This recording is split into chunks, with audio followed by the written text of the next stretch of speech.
So in this PayPal tutorial video, I'll be showing you guys how to link your Scotiabank account to your PayPal account here on PayPal. So once PayPal's opened up, I want you to go to the bottom right and press on Wallets. Once you're on this page where it says Banks and Cards, press on Add New, and then press on Banks at the bottom. So on this page right here under popular banks, you can actually scroll down to where it says Scotiabank right there, or you can go to the top if you're not seeing it and search up Scotiabank. But for this demonstration, I'll just go ahead and type in Scotiabank right here.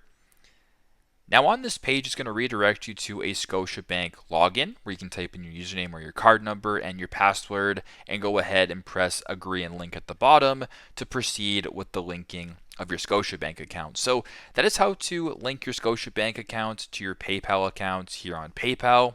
Thanks again for watching, and I hope this video helps.